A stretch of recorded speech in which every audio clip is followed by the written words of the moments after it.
Hello everyone, Professor Helmling here, and this is going to be my video lecture on how to get published. So, necessary disclaimer, I am not a rich and famous author, obviously. So where do I get off telling you how to get published?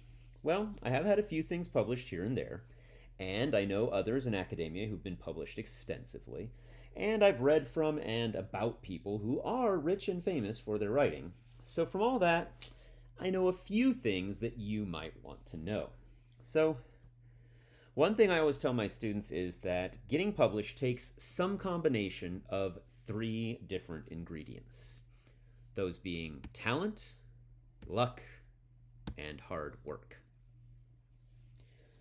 Now, keep in mind that when I say hard work, I'm not just talking about the hard work of writing and writing well. Finding markets for your work takes work. So, like I said, it's some combination of these three, and it's never exactly the same for any two people. So some people may have immense talent, but never get lucky. They just don't find that opportunity. They don't find that person with access to publishing who believes in their work. And maybe they also don't work hard enough at promoting themselves, so they never get really published. On the other hand, you have people with very little talent, maybe no talent at all, but they get really, really lucky.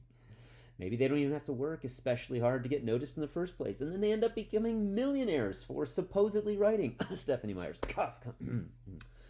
Yeah, sorry, Twilight fans, and I don't like to be catty and mean like that, but she can't write. It's terrible stuff. Fun story about that. For a while, and this was many years ago, my wife and I had this thing where we would read books together, like out loud, hanging out, enjoying literature and each other's company. It was really cool, loved doing it. Then, and this was early in the history of the Twilight mania, before everybody kind of knew what it was all about, but my wife had said, "Oh, I'd heard about this Twilight book. Let's read that." And I was like, "Really, honey? Doesn't sound like our kind of thing. I don't know." But we tried it. 10 pages, I kid you not. We got 10 pages in and put the book down, and it killed the whole habit of reading together. It was so awful. So yeah, I'm a little bitter about her, Stephanie Meyer. And if I am being mean by saying that she can't write worth a darn, then I'm sure she's real broken up and sad about it as she eats off her plates made of solid gold. So the luck that it takes to get published can take a lot of forms. Sometimes it's just the luck of getting your work into hands of people who have the power to take it places. You know, a lot of life is about connections. It's not fair, but it's totally true. And if you know people in publishing, that's the kind of luck that can help you get published. But let's say you don't. Let's say you think you've got some talent. So what do? Well, what I'm going to share with you are the ways that I know of that you can work hard to find publishing opportunities. And I kind of want to break this into two sections. One for shorter works like poems and stories and stuff like that, and one for longer stuff like novels. And I'm talking about literature here. Publishing like nonfiction books is different. Some of this stuff I'm going to say applies to that, but it's kind of a different ball of wax. But I mostly teach creative writing, so that's pretty much what I'm going to talk about here. So, like I said, I'm going to break it into two sections, but it's worth noting that if you've had success in one of these areas, it can help in the other. If you've published some short stuff, it can help you get published with a longer work. And if you've published a longer work, then people are going to, you know, if you've got a famous novel out there, they're going to pay a lot more attention to your short stories and stuff like that. So let's start with the short stuff, poems and short stories and things like that. And if you want to get your poems and short stories published, then you're going to need to find markets where to publish them. And usually we're talking about, you know, journals, magazines, or websites that, you know, publish those kind of pieces. Now, if you're listening to this, you're probably one of my students, and that means you are probably an EPCC student as well, in one capacity or another. And so the first potential markets for your writing could come right here from EPCC. We have two different journals that you want to be aware of. The first one is Chrysalis. It's our creative writing journal, and here's its flyer. And you can see they take email submissions at chrysalis@epcc.edu. But there's also the Passos Journal, and it also publishes student writing in a variety of genres. So that's another option for you right here at EPCC. So there's a couple of options of where you can send your stuff to get published. But by no means are you limited to those two kinds of options, because there's literally hundreds and hundreds of websites and journals that publish short fiction or poetry or other short genres. So the question really becomes, how do I find them? And imagine, if you will, the nightmarish dark ages of 20 years ago, when you'd have to mail in hard copies of your stuff to magazines and wait by mail for a rejection letter. Horrible. Horrible. They were horrible days. But they are gone, fortunately. Well, actually, I should note that I've actually seen recently a few weird places out there that still require mail-in submissions and things like that, but I just can't imagine that it's worth it. There's so many available options online that I personally wouldn't bother with anyone who wants you to kill trees to get your writing out there. So, in finding markets for your work, there are a couple of services that I think are really, really helpful. The first one I want to talk to you is called Duotrope, and here is their website. I've already logged into my account here. And I just love it. This is great. Somebody suggested this to me really recently. I had not heard of it until less than a year ago, really. And it was actually one of my former, well, he wasn't my former student. He was a former writing tutor of mine who then went on, and he's a professor at a different college now. And he recommended this service to me, and it's great because they take thousands of different opportunities and bundle them here for your access. They index journals and all sorts of publishing opportunities, and they can even track your submissions for you. Honestly, I don't use those features very much unless it's one of the few places I've found where, like, the way you submit is through Duotrope. I guess Duotrope is trying to set themselves up as like the clearinghouse for submissions, so they're reaching out to publishers to try to encourage the publishers to go through them. But right now, there's not a lot of that. But I've used that a little bit, but mostly I just use it to find the places that I want to send my material. So now there are other lists out there. You can just Google lists of literary journals or magazines for this type of stuff, magazines for macabre horror and stuff like that. And you can go and try to find lists for yourself. But I think this is a really great service because it's already indexed and up to date here for you. And it is a paid service, but it's a pretty reasonable $5 a month. So it's really handy. So let's see how it works. You click here under search, and you can see you got a couple different options. But let's say I'm looking for somewhere to publish my stuff. So I click on that, and I'm going to end up at a screen like this. And I can set all sorts of options here, looking for different types of magazines and journals online. And when I run that, then I get a list, potentially a huge list, because I did not limit the search very much. So you see here on my search, which was very broad, I've got 489 options. So I'd probably want to narrow that down quite a bit before I start submitting. But you can see that there's a ton out here. And they range, There's all sorts of different pieces on here. And obviously not every single one is going to be right for your stuff. You might click on this one here, and here we go. I'm at the Agave Press, founded in 2013. So Duotrope gives you some background information about them, and the different kind of links that they're looking for and things like that. They also tell you whether this is somewhere where they're going to pay you for your work, and they send you straight to the website for this publisher. And usually when you go in here somewhere, you will see a button that says Submissions. So I'm going to go to Submissions. And this happens quite frequently. Submissions are currently closed. That happens. Some places accept at different times of the year and things like that. But what you always want to do is, when you get to these submission guidelines, you want to read through them very, very carefully.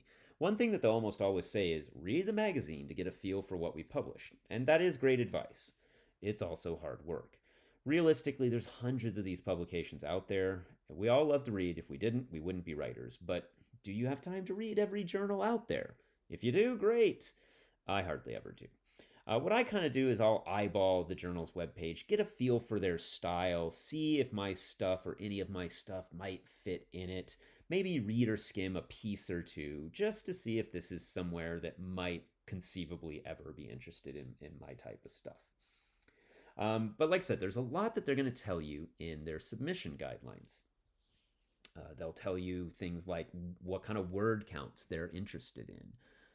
They'll tell you, how long you can expect to wait. They'll tell you how they want you to submit, and basically want to read these directions that they give you very carefully and do exactly what they say. Some will ask you for an email with a file attached, but they don't want your name on it. If that's what they say to do it. Some will ask you to not attach a file, to just put the text of what you're submitting in the body of an email. If that's what they tell you to do that. Some will tell you to translate your entire story into Farsi. If they say to do that, then no, just kidding. That's ridiculous. And sometimes I've found they will ask for ridiculous things. Like they really want you to go out of your way to submit just to them. And I'll tell you what, like I said, there's thousands of these available in Duotrope. If it sounds like a lot of work just to cater to this one journal's peculiar expectations, I'd pass. Because no matter how closely you follow the guidelines, this is always kind of a crapshoot. You just don't know whether you're going to be successful with this one particular journal or not. You want to cast a wide net because you don't know, who's going to read it once it gets there. You don't know what kind of mood they're in, how many pieces they've read that day, whether they're going to give you your full attention or they might be distracted, or whether they're just a surly and unpleasant human being who enjoys rejections. So, if it sounds like a lot of work, move on to the next publication. Or if you go somewhere and they say, oh, right now we're not taking anything, well, then just move on to the next one on your list. Again, you probably want to get that list down from 489 pieces like we had on my list, but narrow it down a little bit from there.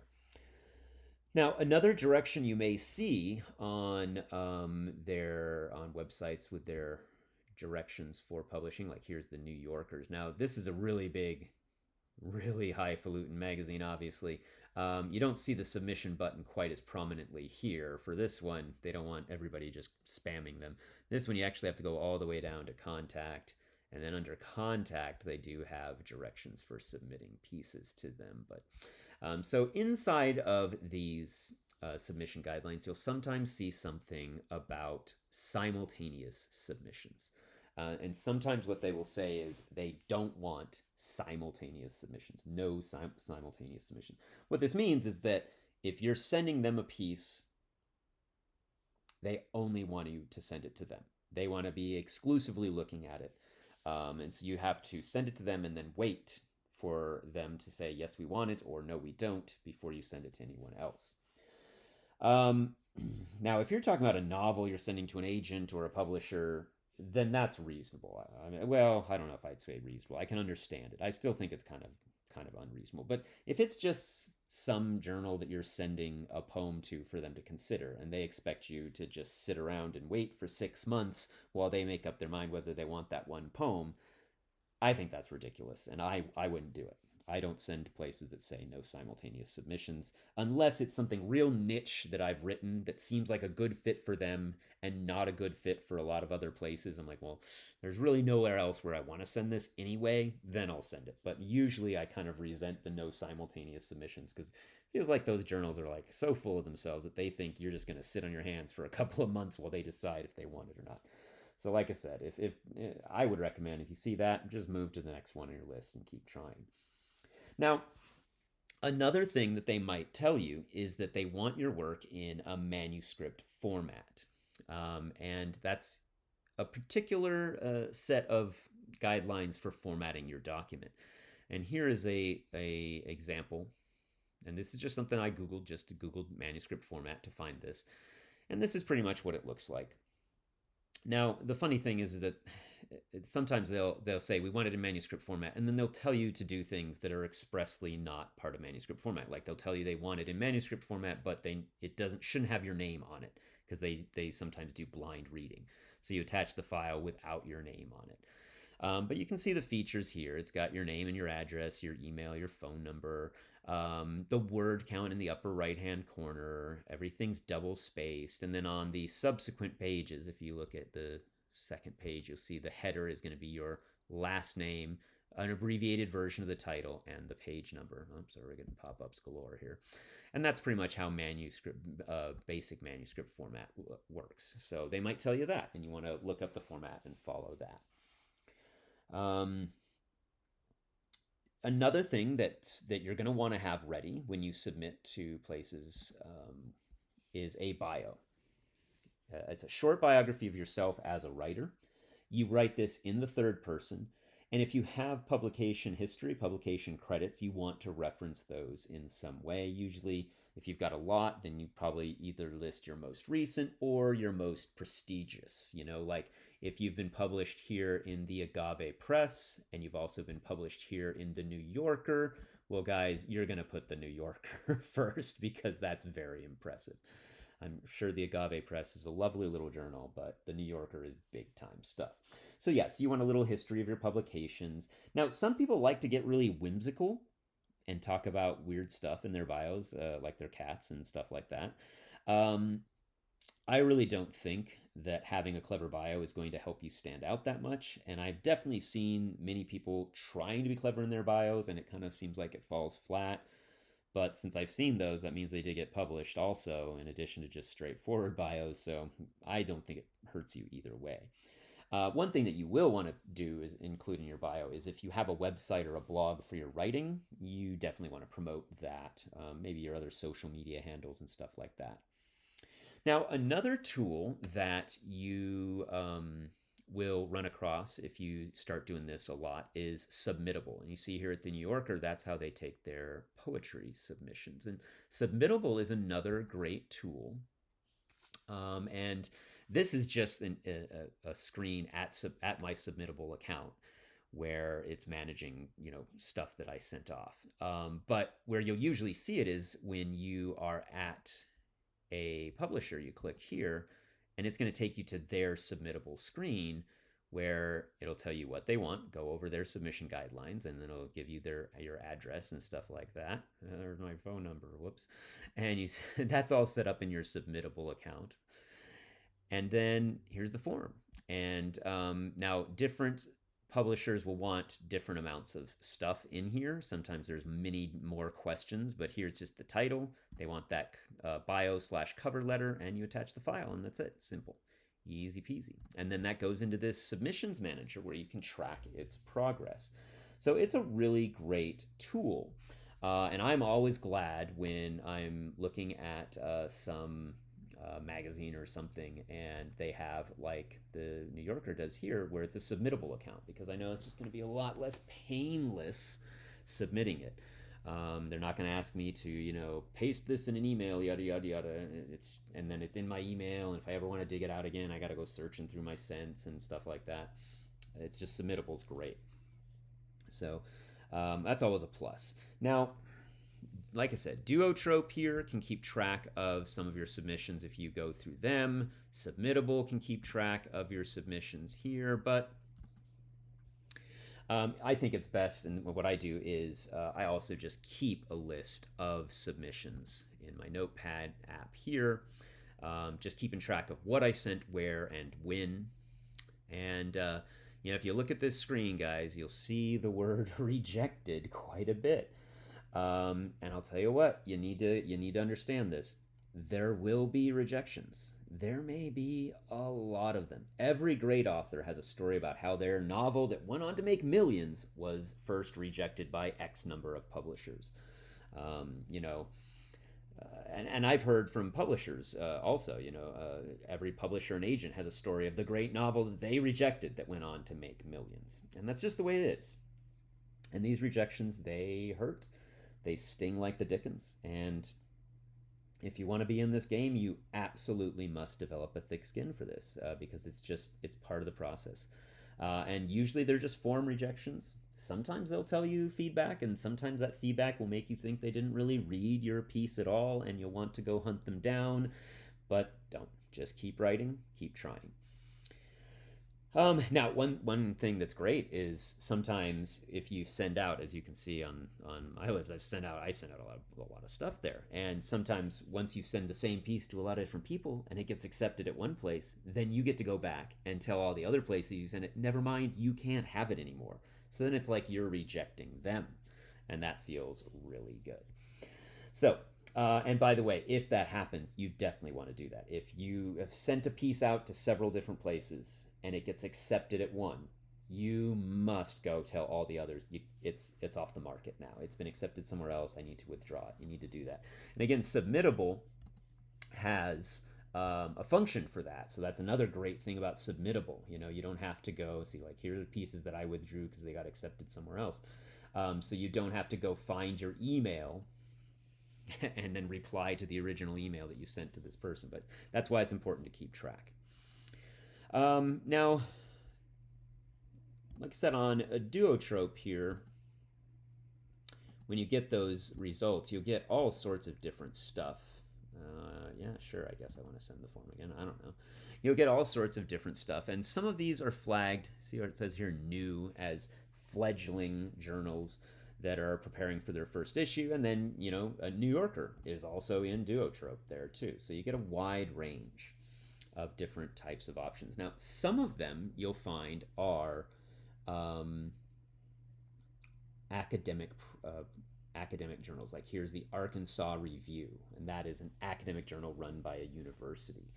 Or, for example, over here, here's the Duotrope listing for the Kenyon Review, which is a very respected academic journal. Now, some of these are very prestigious, like Kenyon, and then some of them are from smaller colleges and universities. And I just wanted to make a note of it because occasionally these academic literary journals will sometimes charge reading fees. And like Agni, the one from Massachusetts, that they charge reading fees. Now, these reading fees go towards like printing costs, or they're pooled into award monies. And by the way, a lot of these academic journals also have awards, whereas there's a specific submission window for a particular award. Those almost always have fees, because then you pay to get into the contest pool, and then whoever wins gets the prize money, and then some of the money goes to support the journal. I'll tell you frankly that I've kind of moved away from paying these. There have been times where I've submitted to things like this, but again, all of this is just such a shot in the dark that I've kind of just gotten to the point where I don't want to plunk down the money for it. On the other hand, if you do, then you are supporting a literary journal, so you're helping keep it out there. Now, while we're on the subject of literary, academic literary markets, and while we're moving towards the novels, there are also academic presses, publishers run by universities, where they do also publish, in addition to running, say, a review, one of these academic journals, they also publish full books. Now, like, here's the University of Chicago Press and the catalog of their different books. Now, if your goal is to make millions of dollars writing, then these are probably not the best route for you. If, on the other hand, your work has real academic depth, then you might consider trying to establish ties with an academic press.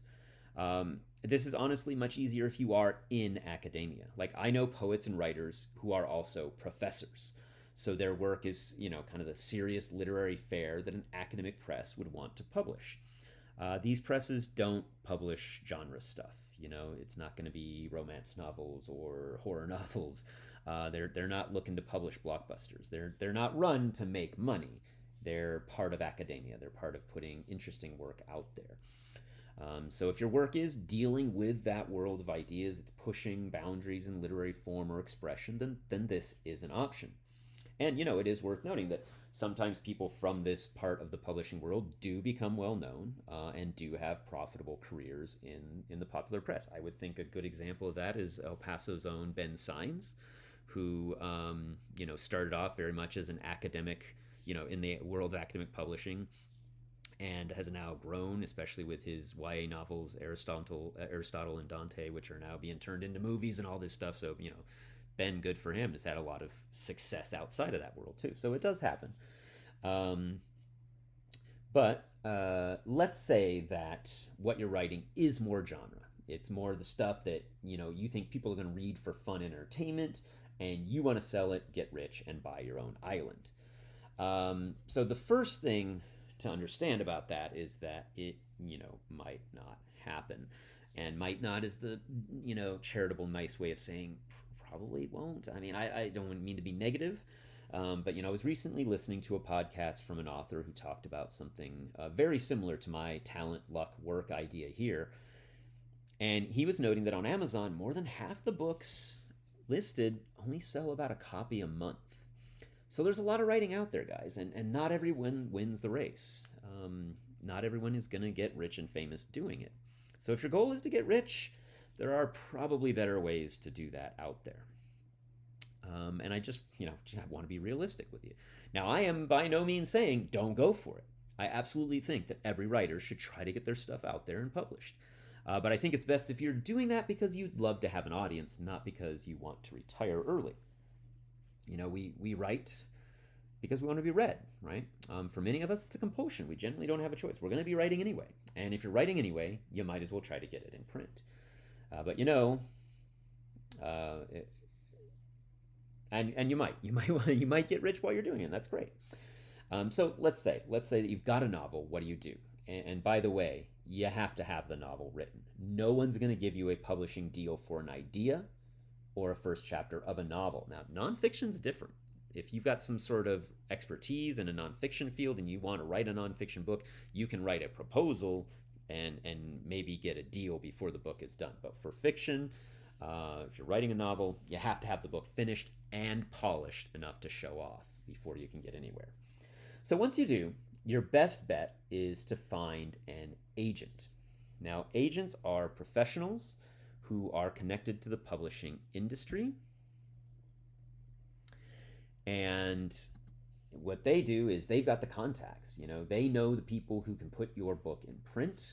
They get a cut of your payday, so it's in their best interest to get you a good deal for your book.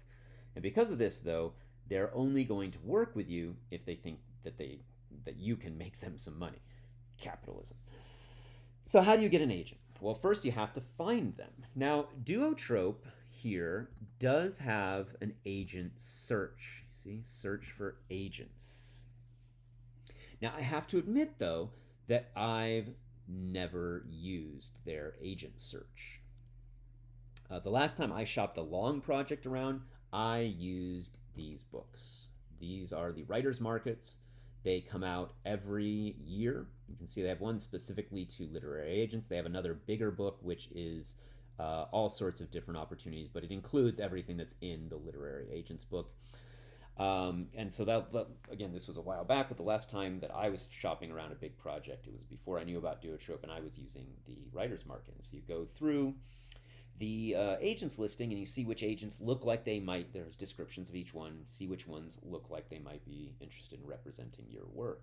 But since this was a book published once a year, things got out of date fast. Sometimes I'd find an agent that looked good in the listing, so I go to their website, and when I get to the website, I find out that they've moved from that agency or they're temporarily closed for submissions or something like that. So I would think that this Duotrope function would be a lot better, but I have to admit I haven't done this myself. But let's say that using Duotrope or some other source, the writer's market, or you can just Google, Google literary agents. It's just not a very efficient way to find a lot of listings for them. So I think having a good list like this is better. But let's say you find an agent. And you go to their website and you want to see, okay, what do they want to know from me about my project? How much of it do they want to see up front? Things like that. And every agent asks for something different. It's just, I wish they would get together as have a convention and decide this is what we're going to ask for everybody. But every single one you'll kind of have to tailor. Some of them will say, send me this number of pages. Some will say they want a synopsis this long. Some will say they want a synopsis even longer or shorter. Or some will want a pitch, like an elevator pitch for your book. So this is part of the work, is you've got to take all the material you've generated to promote your book and reformat it to suit this agent. Now, unlike before where I was saying, why do all that work for a little journal? If you're shopping around to get an agent, you're going to put in a lot more work to try to make them happy because you're looking to build a relationship with this agent. It's a lot more significant than just sending one piece out to some little journal somewhere. So, yeah, if you have to change and revise your synopsis or reformat all your documents to fit the requirements that this particular agent has, if they look like they might be a good fit for your work, you're going to do that. You want to follow their guidelines exactly. And one of the things that you're definitely going to be asked to do is to give them a query letter. And a query letter is your first attempt to sell them on your book. And, maybe when I say that, it occurs to you, isn't selling the book their job? And it may not make sense to an author who only wants to write, but this is part of that work that it takes to get published. Agents want you to prove to them that your book is going to be marketable if they're going to invest their time in promoting you. They'll trust their own judgment on that, but their judgment can be swayed by things like your previous publication credits, which is why I said earlier, even if you're shopping a novel, it's good to have had some other stuff published. And these days, they can also be swayed and influenced by your social media following. They really like seeing that. Agents these days really like seeing that you've got a following. They figure that means you're promotable. So if you've got a blog where you've got a significant following and it relates to your book, then that's important. Now, what kind of numbers constitute a significant following can vary based on the market and based on the expectations of this agent, but thousands to be sure. If you only have 200 followers, it's probably not going to impress them. Hundreds of thousands, and you're sitting pretty. You're probably going to get that book deal. But that's just some of the information that you put into the query. The query is going to include, the feel of the book. It's going to include some information about you, the basic rundown of the characters in the situation, and it all has to fit on just one page of this query letter. So writing a query letter is an art in and of itself. You have to communicate all of these subtleties, and again, communicate stuff about yourself. One thing that you'll see a lot in the publishing world these days is the hashtag own stories. And so a lot of agents and publishers are interested in promoting people who are telling authentic stories from their own cultural backgrounds. So that's a big thing. So if your story fits that bill, then you might want to look for agents that are, own stories. But no matter what, you got to write this query letter.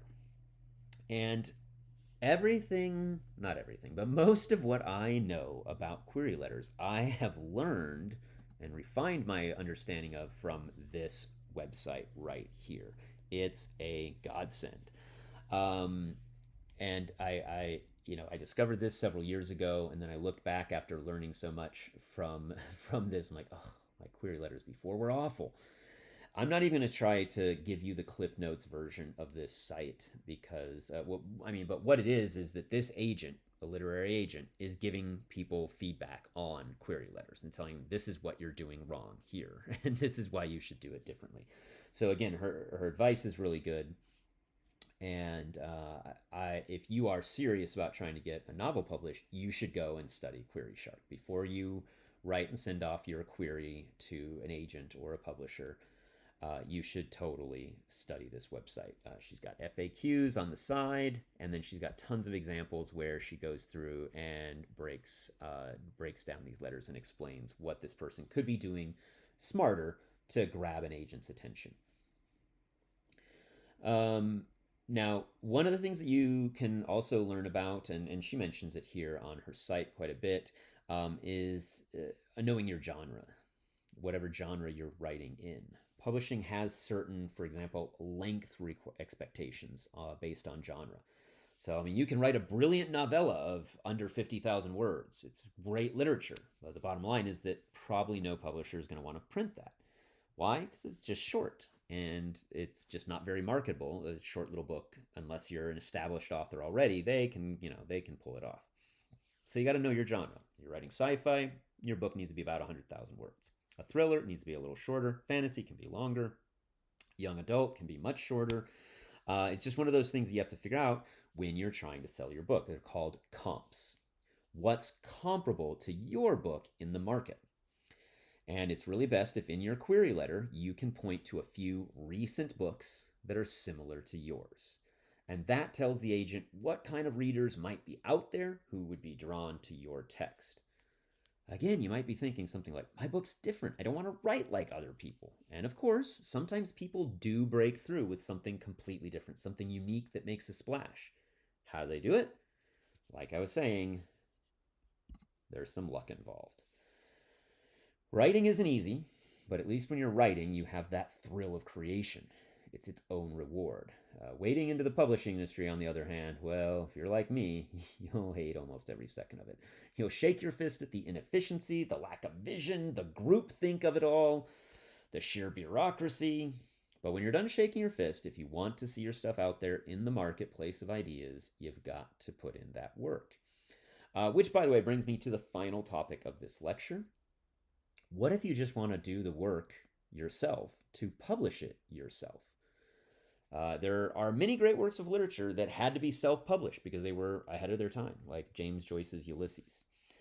Now, for a long time, through pretty much of the 20th century, self-publishing was just vanity publishing, and you would pay somebody to print your book just so you could see it bounded in print, but it then had no access to marketing. Nobody's going to put that on a bookstore shelf, so no one else would really get to read it. These days, that has definitely changed. It is pretty easy and not at all expensive to self-publish a novel. It's actually kind of free. You can go to a site like Lulu, and you can create a physical copy of your book that people can buy online, or you can buy yourself and download. And then that goes for sale on their storefront. You can configure it with a UPC, an ISBN number, so it gets indexed on Amazon, and then people can buy it online. Speaking of Amazon, you can export your book into Kindle format and sell the ebook on Amazon. So putting it out there is super easy. But getting them read, getting attention is still super hard. If you self-publish, then you have to promote your stuff yourself. You have to try to, again, build that following through social media or however, finding connections. And some of that's luck, some of that's hard work. And there are success stories that begin online with just people building an audience for themselves online. P.D. James, another writer who, cannot write, sold 50 Shades of Grey after getting a lot of attention for its first draft, which was, you guessed it, actually written as Twilight fan fiction. Oh, anyway. So yeah, people get attention online for work of different levels of quality out there. And so it can happen. So if you market yourself well, establish a following for your self-published book, then that can also really help you get attention of an agent to get broader success. But do be warned, the opposite is also true. If an agent sees that you self-published something and not been successful at it, that's probably going to sour them on the idea of working with you. And again, I think that's ridiculous. I mean, a brilliant writer with a great story may not be a social media superstar who's going to be able to interest 50,000 Twitter followers. I mean, writing a great book and entertaining people with pithy 240-character missives, these are different things. But again, that's the way the publishing industry is. So that's a lot of advice and information. I hope some of it is helpful. I hope it doesn't discourage you, because the bottom line is that it is a lot better out there now than it used to be for getting published. There's all these tools out there, and there's these channels available that did not exist, 20, 30 years ago. And beneath all of it, it's the writing that matters. And I think if you're doing the writing, might as well take a shot and go for it and try to get it out there. So best of luck to you.